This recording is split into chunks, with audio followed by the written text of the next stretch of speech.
Hi. కడక్కుపు రత్తు ఈ మాట ఎప్పుడైనా విన్నారా?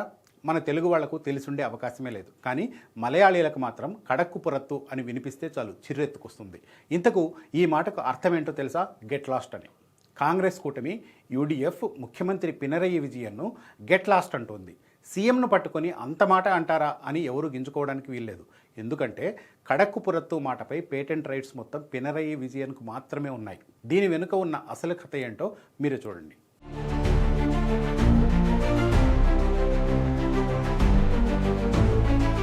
ఎన్నికల సమయంలో ప్రతి రాజకీయ పార్టీ జనరంజకమైన నినాదాన్ని అందుకుంటుంది. అధికారాన్ని కైవసం చేసుకునే దిశగా తమను తాము మోటివేట్ చేసుకుంటూ ఓటర్లను ఇన్ఫ్లుయెన్స్ చేయడానికి ఎత్తులకు పై ఎత్తులు వేస్తుంది. స్థానిక సంస్థల ఎన్నికల్లో మెజారిటీ సీట్లు గెలుచుకుని అధికార లెఫ్ట్ డెమోక్రటిక్ ఫ్రంట్కు షాక్ ఇచ్చిన యూడీఎఫ్ కూటమి ఎవరూ ఊహించని నినాదాన్ని తెరపైకి తెచ్చింది. అదే కడక్కుపు రత్తు. వామపక్ష కూటమిని గెట్ లాస్ట్ అంటుంది. ఇంకా చెప్పాలంటే ముఖ్యమంత్రి పినరయి విజయన్ను నేరుగా గెట్ లాస్ట్ అంటుంది.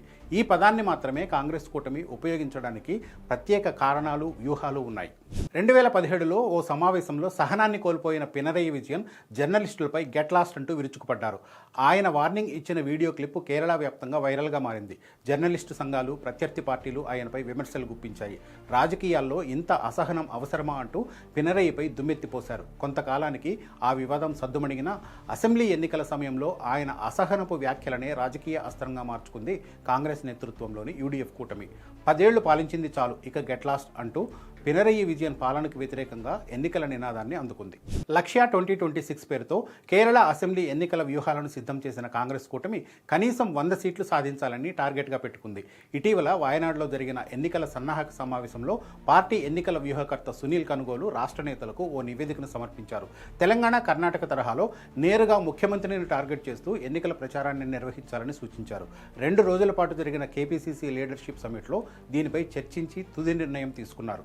అందులో భాగంగానే గెట్ లాస్ట్ స్లోగన్ను అందుకున్నారు. సునీల్ కనుగోలు అంచనాల ప్రకారం యూడీఎఫ్ కూటమి 90 స్థానాల్లో విజయం సాధించే అవకాశం ఉంది. ఈ 3 నెలలు మరింత కష్టపడితే టార్గెట్ 100 చేరుకోవడం కష్టమేమీ కాదన్నదే ఆయన అంచనా. శబరిమల గోల్డ్ చోరీ కేసును ప్రధాన ఎన్నికల అస్త్రంగా చేసుకుని ప్రచారం నిర్వహించాలని ఆయన సూచించారు. పార్టీ అంతర్గత సర్వేలో కొన్ని ఆసక్తికరమైన అంశాలు వెలుగులోకి వచ్చాయి. సెంట్రల్ కేరళ, మలబార్ ప్రాంతంలో గత అసెంబ్లీ ఎన్నికల్లో ఎల్డీఎఫ్కు ఓటేసిన ప్రజలు స్థానిక సంస్థల ఎన్నికల్లో యూడీఎఫ్కు మద్దతు పలికారు.